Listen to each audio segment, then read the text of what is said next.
Bismillahirrahmanirrahim. Alhamdulillahi Rabbil Alameen. Wa salatu wa salam ala Sayyidina Mursaleen wa ala alihi wa sahbihi ajma'een. Assalamu alaikum, everybody, dear brothers and sisters. Thank you so much for joining us today. On behalf of ISV, I'd like to welcome you all to our Saturday Masterclass. Today, we have an insightful talk on the events that have led to Black British Muslims in the UK now. So, Ismael Lea South is an active Black youth and community consultant who works around the UK. He is a freelance researcher on Black history in the UK and facilitates Black history presentations and workshops in schools, prisons, and mosques around the country. He currently manages a project in partnership with Faith Forum and is working with Save Our Boys and Imani Housing Trust. So, also, after this talk, there'll be an opportunity for Ismail to answer any of your questions, and we'll try and go through as many as we can. So please type them into the Q&A box at the bottom there. So now, over to you, Ismail. Thank you very much, Sister Jazakallah, for the wonderful introduction. Assalamu alaikum to one and all. Peace, blessings, love, and to everyone. Assalamu alaikum, greetings, blessings to one and all. My name is Ismael Lea South. I'm originally a youth and community consultant who works around issues around anti-youth crime, mentoring, empowering young people.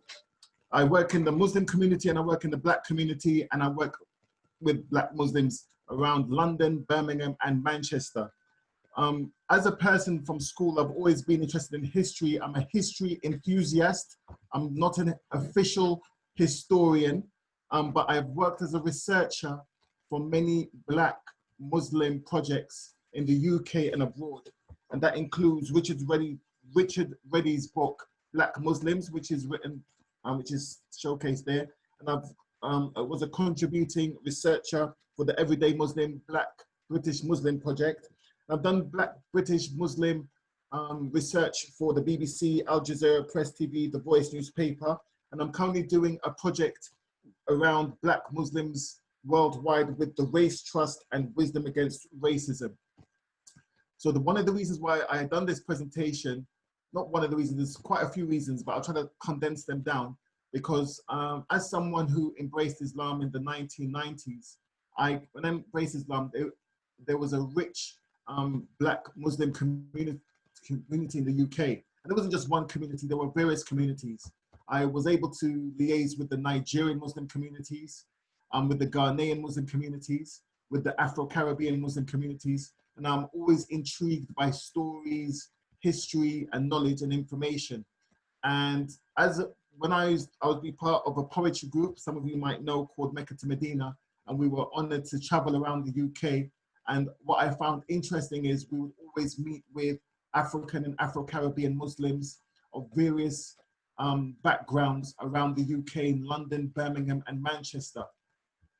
In my spare time, my hobby is reading history, and I've been able and fortunate to learn many of the information I've got here from various people who taught me along the way.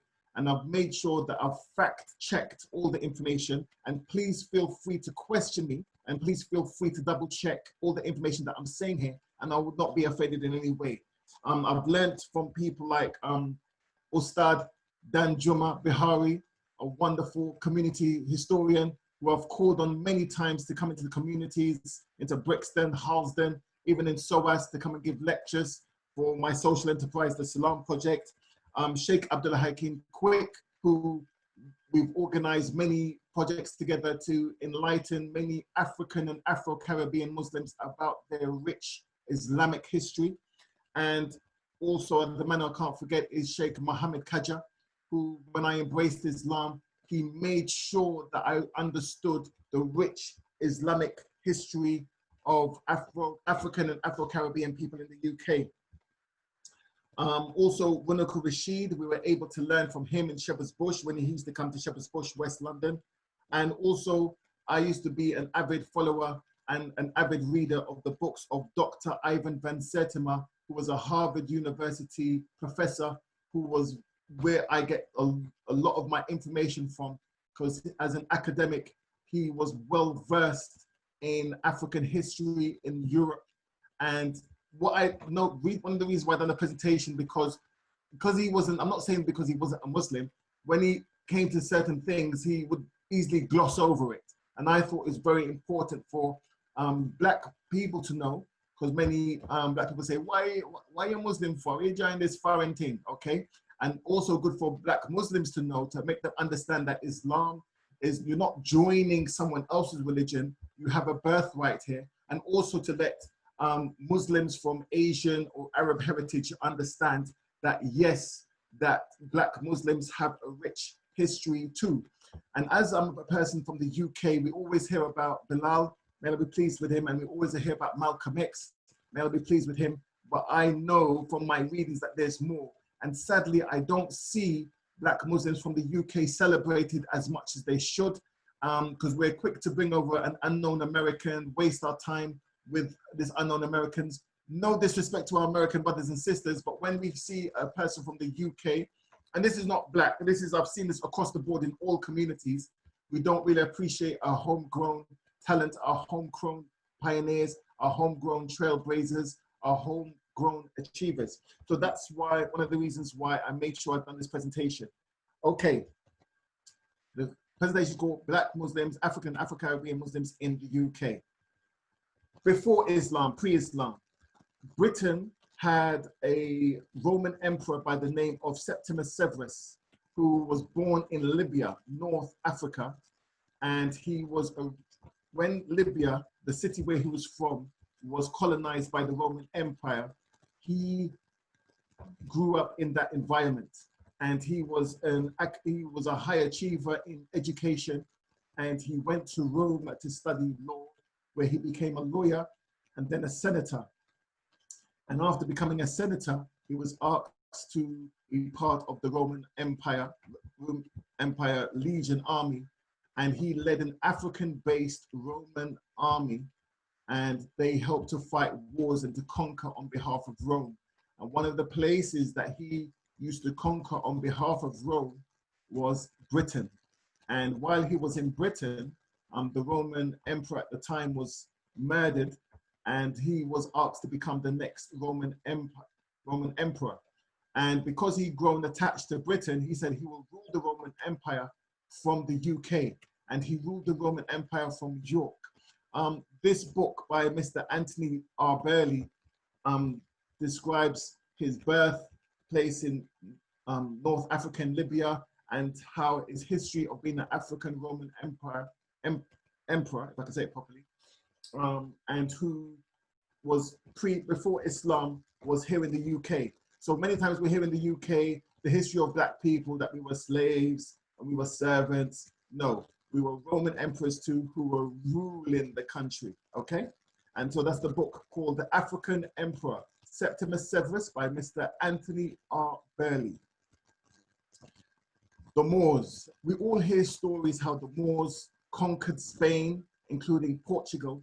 But what is not highly publicized by the Muslims and not highly publicized by wider society is that the Moors not only conquered Spain and Portugal, they extended their empires around Europe.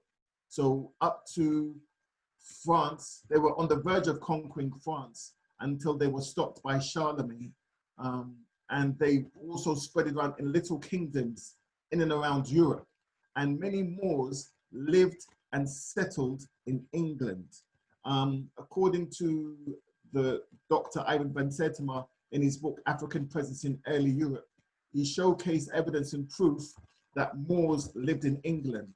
And there's a book called Ancient Britons by an author called David MacRitchie, which he describes that there were parts of England where many Moors from Spain who came from Northern Africa, conquered Spain and Portugal, and then settled in parts of England. There's a coin in the British Library, which you can see in my presentation. One side says King Offa Rex, and the other side says the Shahada, La ilaha illallah, in Arabic, okay? And many people thought, oh, it's because King Offa Rex, that's King Offa, must have been King Arthur. King Arthur was a Muslim. This is what people were going around saying. But when you look into the actual history, the story, the historic story is and was because the Moors were such a powerhouse in Europe, for Britain to be trading in Europe, I know we've gone through Brexit, so Britain has always traded with Europe. Britain had to be able to engage with the Moors. So henceforth, they had King Offarex to say, yeah, King Offarex of England on one side of the coin, and the other side of the coin was saying, La ilaha illallah, to show that they showed respect to the Moors. And this is a British coin from the 8th century. And in the book, The Golden Age of the Moors, by Dr. Ivan van Sertima, he quotes many classical scholars, anthropologists, historians from Europe to support this work. Unknown to many, the Rock of Gibraltar, which is actually a part of Britain, is named after a Moorish commander called Tariq bin Zayed, who captured Gibraltar in the year 711 AD. Gibraltar is just as much as part of Britain as England, Scotland, Ireland, Isle of Man, and so that is a part of Britain that's named after an African Moorish commander. Okay, and in the book, The Golden Age of the Moors by Dr. Ivan van Sertima, page 161, he categorically shows the evidence and proof that, that Gibraltar was an African Moor from North Africa. And in the book Britannica, it shows evidence and proof that Gibraltar is named after a Moorish commander called Tariq bin Zayed. This is the book I mentioned earlier. This book called Ancient and Modern Britons by David McRitchie. This is a book written by a Scottish historian over 90 years ago. And he shows documented evidence and proof that the Moors, when they conquered Spain and Portugal, they did come over to the UK, and many lived here. So there were many Moors that lived here. And not only that, Morris, things like that are intrinsic part of British culture today, like Morris dancing, came from the Moors. So so this is something which I used to do in primary school. And when I found out that this came from the Moors, I was in utter shock. And it shows that the Morris dancing came from the Moors, and it shows documented evidence and proof in his work. In the National Archives link which I've got there, it said the Moors arrived in Britain and they probably came directly or indirectly from Spain, which had been conquered by the Moors of North and Northwest Africa in the 8th century. That's even the National Archives acknowledging that some of the first Black Britons to come to who were here in the UK were from the Moors. Here are other books and evidence to prove that Moors came to the UK between the 8th century and the 15th century. Not all were Muslims, to be fair. Most were Muslims, most of the Moors were Muslims. Some of them were Hebrew, some were of no faith, and some were Christian, and some were Jewish heritage, Jewish faiths as well. So these are 3 books. There are many more, but these are the 3 books that show various stories about some Muslims and about some of the stories that they have. They don't all come out and say, oh, this was a Muslim. They might just say, oh, this person was this. And sometimes in many cases, they don't mention their faith. But when you research some of the people that are written in these books, and I would say at least 5 times out of 10, the people were of the Muslim faith. Now, as I said before, when we hear stories about Black people in general coming to the UK or living in the UK in the 16th, 17th century, we always hear the story, oh, someone was a slave, or they were poor, or they were this. We don't hear the other side. So just this presentation is to show the other side. So we had business entrepreneurs who came to the UK during the Tudor times, and that's Dideri Jacques, the prince of the river Sestos. Jacques was the son of King Kadi Bia, who ruled a kingdom in modern-day Liberia, known for its pepper, or grains, or paradise, and ivory. He arrived in England aboard the Abigail in the autumn of the year 1610. He spent a few years in England as a business entrepreneur. And the source was one of the books I mentioned by Miranda Kaufman. And Miranda Kaufman has done a lot of good work. She's a white British English lady who's done a lot of good work about Black people from especially Africa and the Caribbean who lived in Britain for over the past 500-600 years. The Moriscos, I left the Moriscos blank because there's more research I need to do, but I need to describe who the Moriscos were. Now, the Moors, who were of African heritage, when they conquered Spain and Portugal, they had a dominance there. Now, due to many of the emirs and the elite may have gone a bit, how can I say, a bit too happy with the marriage department, whereby they used to have 4 wives and they might have concubines of like 40 women. And the women they would have would be of all races, denominations, all from around Europe and then sometimes around the world. So they've done this for centuries and centuries and centuries. So when the Spanish Inquisition came, as we all know the stories, that the Moors were told to abandon their religion. And if they were Muslims, they would be killed. So there was a group of Moors who made the decision that in public they would be known as Christians, but they were underground mosques where they would pray. So these people were given the name called Moriscos. And unknown to many, Queen Elizabeth I, she gave refuge to some of these Moriscos to come and live in Britain in the 17th century.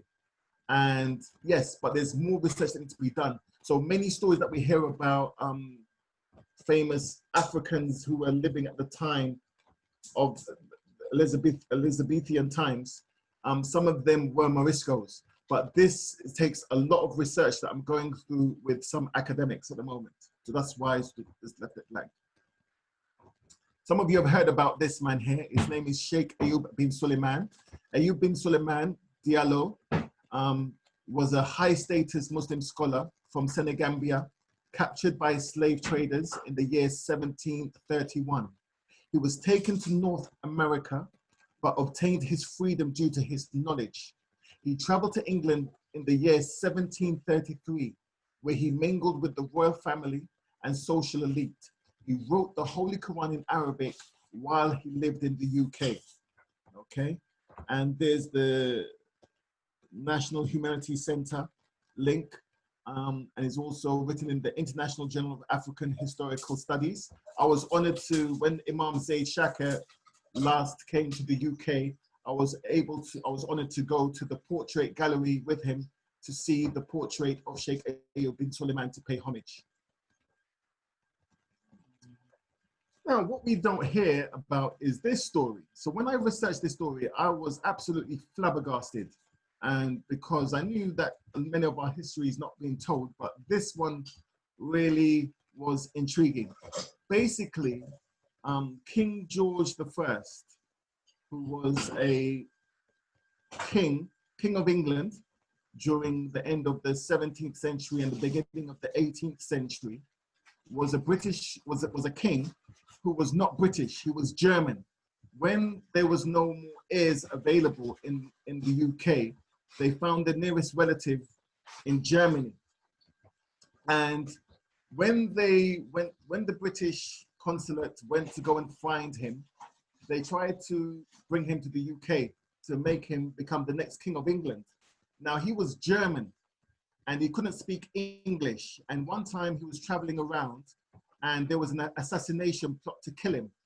And there were 2 African Turkish ex-slaves who saved his life. And because they saved his life, he befriended them and made them his confidants. One was called Mohammed and the other one was called Mustafa. There's a book called Germany and the Black Diaspora, okay? And they've written stories about them more in depth.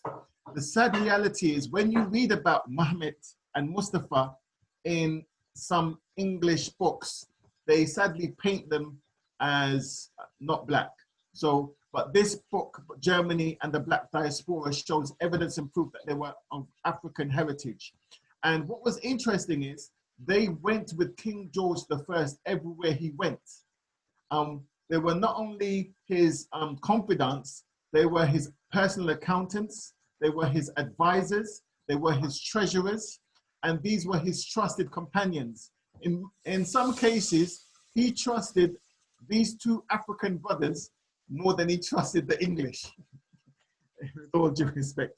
So Germany and the Black Diaspora, it's a book that we should all be reading and finding out more about our African heritage. So this shows that there were African Muslims at the highest echelons of society and who were working with the kings of England, basically, not as servants or as slaves or as housemaids, but working as advisors, confidants, and treasurers too. Deuce Muhammad Ali, this is a very inspirational man to myself. As someone of Jamaican heritage, most of us know about Deuce Muhammad Ali as the mentor to Marcus Garvey. Marcus Garvey is known as one of the most inspirational Black civil rights leaders before Malcolm X and before Martin Luther King. And he called, Marcus Garvey called on Black people to get educated, be self-confident, build your families, stand by your families. Basically, he was the Black Lives Matter before Black Lives Matter. But he wasn't just a hashtag, he was a man of action. He had a newspaper and he had a membership around America, Canada, the Caribbean, and Africa, England and Europe. People like Kwame Nkrumah was a member of his organization called the UNIA. And when they asked Marcus Garvey, where did you come from? Who inspired you? And Marcus Garvey pointed to this man here, Deuce Muhammad Ali. So within the Black community, you would find some people who are anti-Islam, anti-Muslims, and some of them are in my family, to be honest with you. But one person they will not ever disrespect is this man here, Deuce Muhammad Ali. Deuce Muhammad Ali is of Egyptian and Sudanese parentage. And he was not only a community worker, okay? He was from an affluent family in Egypt and of Sudanese parentage. And he came to the UK to study at the University of London, which is today Birkbeck University. And that's where he met Marcus Garvey, actually. And he was not only a business entrepreneur, because he had his own newspaper, the African Orient, he was an actor. He was a playwright. He had his own theater company. He had his own William Shakespearean theater company. And he was a political activist. And he even was working behind the scenes with Muhammadu Piktal when he translated the Holy Quran. And he was working and he helped to fundraise for Abdullah Killiam, okay? And the Woking Mosque. When we're hearing about the Woking Mosque and Abdullah Killiam, we don't hear nothing about any Black Muslims who are involved. But I believe personally, it's due to ignorant people trying to whitewash history again.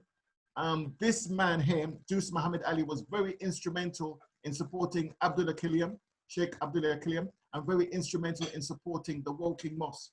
And he also, believe it or not, Deuce Muhammad Ali, he set up a fund. He done some fundraising for Indian soldiers who returned from the First World War. So he was a philanthropist. He helped to raise money for Indian soldiers who fought in the First World War, and they came back to England and they had nowhere to live.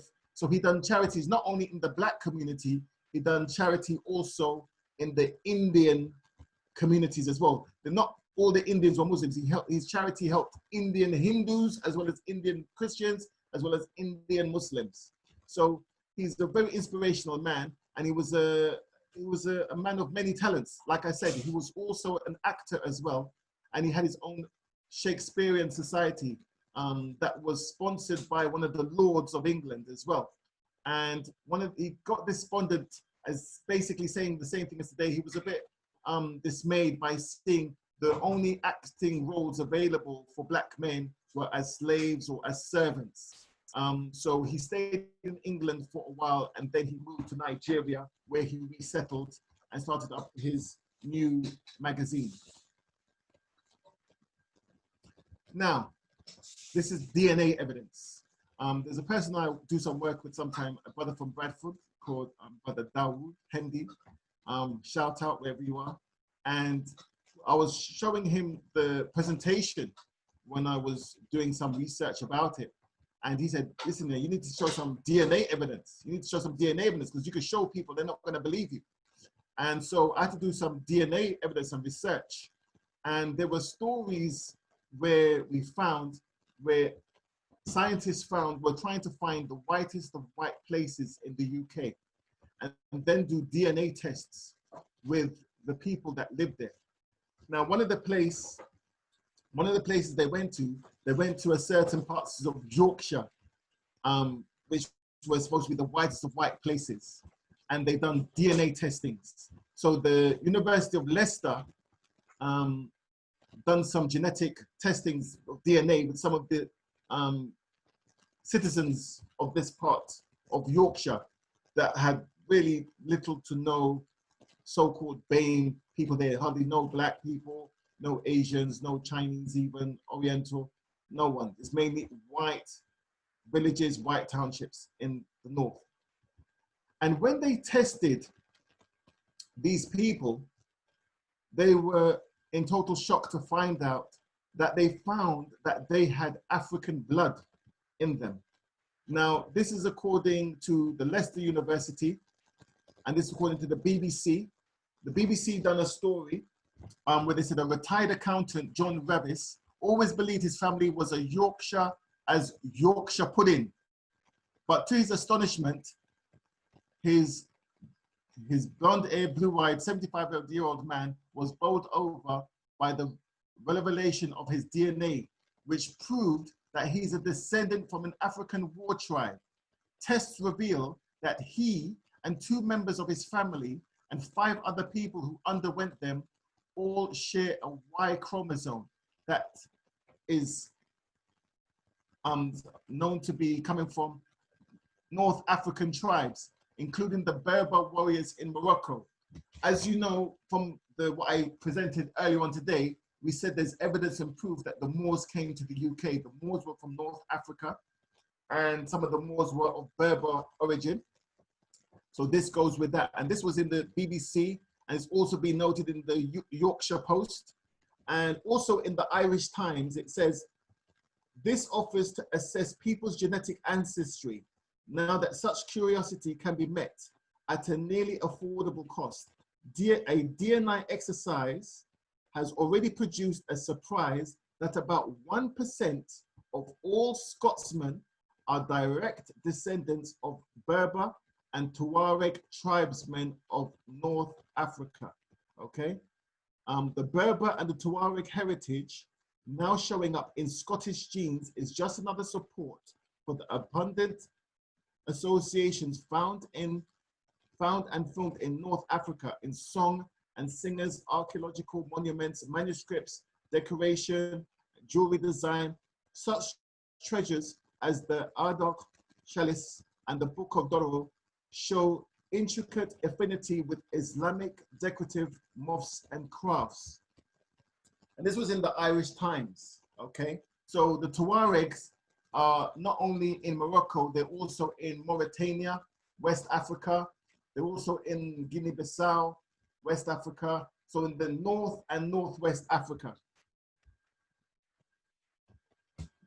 As we know, we recently had Remembrance Day, and sadly, we always we show remembrance to our people who died in the wars.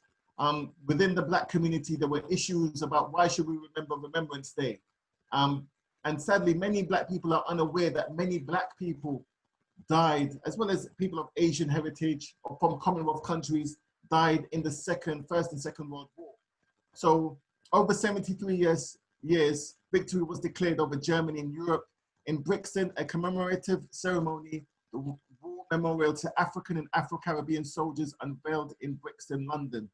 Research is currently underway to find out what percentage were Muslim, as it is estimated that over 38% were of Muslim faith, especially the soldiers from Nigeria, Somalia, Ghana, Kenya, Uganda, Trinidad, Sierra Leone. Do I need to say any more? And these were soldiers who were fighting in the World War I and World War II. So sometimes I get a bit peeved when I see so-called Muslim organizations celebrating Muslim soldiers who died in the First World and Second World War, and they only show Asian soldiers. Due to their ignorance, they're unaware that there were Muslims who were from Nigeria, Somalia, Ghana, Kenya, Uganda, Sierra Leone, Trinidad, Guyana as well, where there were Muslim soldiers, okay? And now, in recent years, Shaykh Sadallah was a pioneer, an interfaith pioneer in the Black community. He embraced Islam with a man who's known in the naughty circles as Michael X. Michael X is someone who mixed gangsterism with Islam. And basically, he met this man, Sadallah, who was a young man who embraced Islam in the swinging 60s. And he was intrigued by Sadallah's peaceful nature. And Sadallah was trying his best, trying to get Michael X out of the gangsterism, out of the crime. But unfortunately, it wasn't the case, as he was arrested and taken to Trinidad, where he was executed. But what was great about Shaykh Sadallah is in the 1960s, he was trying to promote interfaith in the Black community.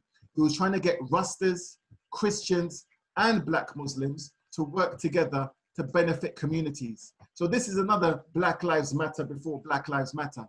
He was working in the Black community. Now, because he was trying so hard to bring the various Rasta denominations, the various Christian denominations, and Black people of various Muslim denominations together, the Rastas used to love him, whereby the Rastas gave him a community award. And he helped to establish the mosque in Labrador Grove.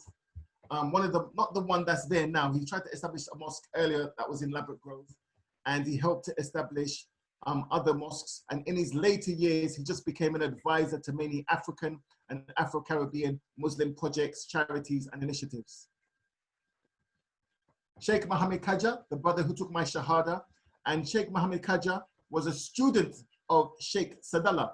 He was a pioneer community leader, a humanitarian, a founder of the Organization for Islamic Development, which was an initiative to empower young Black Muslims around London. Dr. Kalim Siddiqui, director of the Muslim Institute, headhunted Mohammed Kaja to be the African Caribbean Muslim representative of the Muslim Parliament. This was a great honor, and Mohammed Kaja excelled in this role. Through Mohammed Kaja's work, he got many Black Muslims scholarships, home and abroad, helped them with jobs, training, accredited training, and support. And Mohammed Kaja, may Allah bless him, he's still out and about now. He's retired. We pray for him. He's going through some illness at the moment, so please make dua for him. And I've got maximum love for this man. Alhamdulillah. This is Sister Ustada Adila Shabazz. Sister Adila is currently a consultant in international development, where she undertakes outreach and advisory work overseas. She's a mediator in conflict resolution and trains people on conflict around the world. She's graduated from Surrey University in business management and obtained a master's in development studies. She's also a chaplain, and she does a lot of work with Black Muslim women around the UK. She's not only a person who talks the talk, but she walks the walk. She organized for Black Muslim women to get educated, and she inspired many Black women to take ownership and to take accountability. And she organized study circles at her home, not in the local community center, in her home. And many times she made her home a sanctuary for Black Muslim sisters going through issues with their families when they get kicked out of their homes or for becoming a Muslim, or if they were going through issues at home with their husbands. She made her home a sanctuary for the community. She's a hub in the African Caribbean Muslim community, Sister Adila. Professor Dawood Noibi, who's the founder of the Manchester man, the Muslim Association of Nigeria, the Masjid of Old Kent Road, which is the beacon of light of African Muslims in the UK. This is the founder. When we first started the Salam project, when Rakim started it with me, this is a man we could call any time of the day and said, Shaykh, we would love you to come here to come and bless our Eid event. Shaykh, we got a community event. Can you come here, please? And no matter what, he would come. He would always make time. We've got maximum love for this man, Professor Nobi, mashallah. Now he's retired and he's gone back to Nigeria. He comes to the UK now and again, but he's still the lead spiritual advisor of the the Muslim Association of Nigeria, Old Kent Road Masjid, mashallah. Now, MCB and FOSIS, they're seen as two mainstream Muslim organizations. What most people don't know is over 10 years ago, MCB had Dr. Dawud Abdullah, who was the General Secretary of the MCB, which is a senior role, whereby he helped to get more Black Muslims involved with the MCB, and he helped also advise the MCB, because the MCB will, with all due respect, even though now they've made many great changes under the leadership of the present leadership and under brothers like Hassan, Judy, and sisters, Sister Rashida Hassan, may Allah bless them. But before them, 10 years ago, actually 14 years ago, Brother Dr. Dawud Abdullah, he tried to bring bridges between the Black Muslims within the UK and Asian/Arab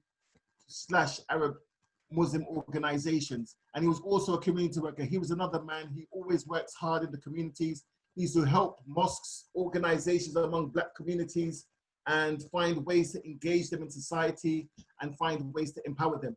Bashir Usman, a graduate from the University of Birmingham, is an engineering graduate, and he was the president of FOSIS. And this was a man who loved what he'd done. He loved community work. So even though he was an engineer by trade, and he was also done a lot of charity work, whereby he was building an orphanage in Somalia. He was a great man. May Allah bless him. Sadly, he passed away a few years ago when he died in an unfortunate drowning, in Scandinavia. May Allah bless his soul. Sister Ustadat, Sister Sadat of Muslim Sisters Jamaat. Muslim Sisters Jamaat was a great support mechanism for Black Muslim women in South London. Sheikh Babikir Ahmad, Sudanese Sheikh and scholar who advises many Muslim organizations, statutory organizations and home office officials and councillors.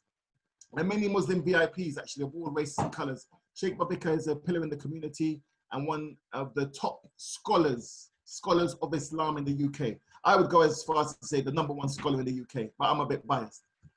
Okay, we also have Sheikh Fiasal Boadi, who's the co-founder of the North Brixton Mosque in the Oval, and he's one of the main imams of the Islam channel. So when you're watching anyone who watches the Islam channels knows Sheikh Fiasal Boadi. Another Sheikh we could call on any time for any issues. If you've got someone who needs an imam, this imam is always available. May Allah bless his soul. And within the Feltham Community Chaplaincy Trust, we have Sheikh Abdullah Awes, and he's a senior imam with regards to the probation scene, and he works within chaplaincies scene within the UK, with prisoners around the UK. Sheikh Ibrahim Ose, one of my favorite sheikhs and scholars from Liverpool of Nigerian heritage. He's one of the forefront sheikhs and scholars in the UK, who's very vibrant in his delivery and very active in social entrepreneurship, scholarly work. Sister Naima B Robert, who's a motivational speaker. She's an author, award-winning author, and she has a magazine called the Sisters Magazine. So she's not only an entrepreneur, she's a motivational speaker. She's an advocate for getting more Muslim women into literacy. Ustad Mohsin Abdullah from Manchester, from Jamaica, came to the UK. Was formerly a Christian preacher. He met some Muslims, he read the Quran, he embraced Islam. And then not only that, he never stopped there. He galvanized African and Afro-Caribbean Muslims in Manchester, and he never stopped there. He then set up an African and Afro-Caribbean masjid in the heart of where, not in the posh side of Didsbury, not in the posh side of where, He set a mosque up in the heart of Moss Side. If you don't know what Moss Side is, go and Google it. And Moss Side is known as one of the most notorious areas. And what he's done is he set up a food bank for everyone, not just for Muslims, for all people of all faith. So Ustad Muhsin Abdullah, may Allah bless him. And also we have Shaykh Abu Hanifa, we all know him from the Islam channel, an Eritrean scholar. And we have Dr. Abdul Haq Baker, lecturer, academic practitioner on extremism and radicalization. And we have our sister, Sheikha Hajja Fatima Dennis, who's an imam in the community. She's a sheikha in the community. And not only that, because when certain black Muslims were going to certain Arabian countries, they were getting abused, what she done was, which was amazing, she has set up a learning institute in Morocco where black Muslim women can come. Not only, even though she set it up, it's open for all women. Can go to study Arabic, study the Deen of Islam. Sheikh Faid Mohammed, prominent Islamic scholar. And then we have the story of Somali seaman who lived in Cardiff for nearly over 200 years. There's a famous autobiography of Ibrahim Ismail, which is from Cardiff, and he talks about his journey of coming to Britain around 200 years ago. Also, we have Sheikh Bilal Brown from Oldham, a well-traveled Sheikh, a scholar of Jamaican heritage, who's very active in the north, in Manchester and Greater Manchester, Lancashire and Leeds, and he supports many black Muslims living in the north, mashallah. Academics, Assalamu alaikum, jazakallah. So we have great, wonderful academics. So we have people like Bilal Wilson, who's an advocate for Islamic finance. And we have Sheikh Michael Momissa, not only a linguist, a scholar, and he advises many Muslim groups and organizations. Another scholar we have is Sheikh Mohammed Zakaria, who works at Middlesex University. Sheikh Michael Momissa is a senior lecturer at Cambridge University. We have publisher, our dear brother Habib Akande. He's the founder, he's an entrepreneur and accountant and the founder of Rabah Publishing. And we have Sister Halimet Shode, who's the founder of the Black Muslim Times. And entrepreneurs, my dear friend Dawood Gustav, and another dear friend, Brother Ron Shabazz Shillingford, who are both wonderful, accomplished entrepreneurs. We also have Mohammed Ibrahim and Dr. Ismail Ahmed. They're both entrepreneurs in the tech sector. And the future, we have our dear sister, Rashidat Hassan, Assistant Secretary General of the MCB. We have future scholars like Mustafa Briggs, Mamadou Tal, and we have the BAME advisor to the Green Party, Brother Rashid Nix. And we have our sister Faduma Hassan. She was instrumental in promoting Jeremy Corbyn and helping him get to the Labour leadership many moons ago. And we have academics like Dr. Mona Abdi, and we have our dear future female scholar, Sister Ustada Hamida Sise, and we have the Black Muslims of Britain, Sister Mohammed Sakina Lahnor, and Sister Soraya Bar. Thank you very much. I hope I'm on time.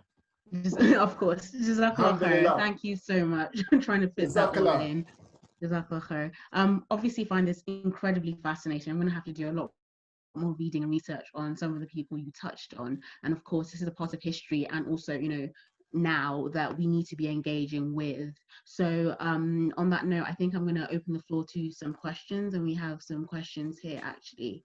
So first, one sister asked, how can Muslim organizations ensure fairness, representation and diversity in our organizations? Brilliant question. At the moment now, I'm working in partnership with an organization called the Black British Islamic Bureau with Mohammed Sulaiman, Bilal Ali, Sister Anisa, and many others. Some of them want to stay private, but some of them, and Brother Abdul Hakashanti. And what they're doing is they're working in partnership with ISB, may Allah bless Brother Khalid, MCB, MINAB, Mosques and Imams National Advisory Board, and the plan is to help find ways of getting more Black Muslims involved at management committee levels, advisory levels, and these organizations, because it's a two-way street. So if this person who asked this question really wants to be in that role, I can connect them. You could take down my details, We could connect you with the MCB, ISB, Mosque and Imams National Advisory Board, and Muslim Charities Forum, because that's what we're working towards. We think it's a two-way thing. We need to get more Black Muslims involved, and likewise the Muslim organizations need to work with Black Muslims as well. Yes, of course. We had another quick question. I think this was from your early on in your presentation. Someone just wanted to clarify the meaning, what you meant by chaplaincy work. Chaplaincy work. So basically, it's like in the prisons and schools,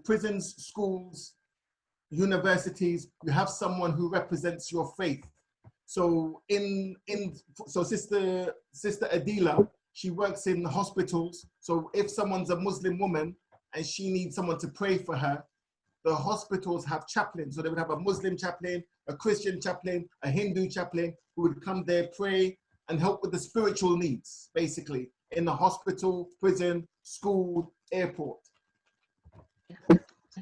So I think a lot of people just want to find out more about your work and also maybe want to contact you. So if you have an email address that they can Yes. contact you on, or a website or something. Yes, so the organization I work with is called the Salam Project. May Allah bless all the brothers and sisters that work with me, because it's not just a one-man show. Alhamdulillah, I've got some lovely people, but thankfully they're all very shy. So they say, because I've got the big mouth, they push me forward.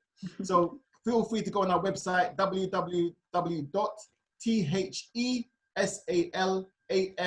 project, project.org.uk, and you can email me on info@thesalam project, THESALAM project, project.org. Or if you want to email me on the Salam Project, THESALAM project, project@gmail.com. If not, contact Islamic Society of Britain and they will give you my details. They got permission to pass on my details. Brilliant. Jazakallah khair. Thank you so much for taking the time out for us today. Jazakallah khair. I think I'm going to have to bring this to a conclusion there. Please keep in touch, and any feedback is appreciated as well. So we're just going to close with a dua and surah asr. Bismillah ar-Rahman ar-Rahim. Wal asr, innal insana lafi khusr, illa alladhina amanu wa amilu salihati wa tawasaw bil haqq wa tawasaw bis sabr. Subhanaka Allahumma wa bihamdika ashhadu an la ilaha illa ant astaghfiruka wa atubu ilayk. Have a pleasant evening, everybody, and inshallah we'll see you all soon. Jazakallah khair.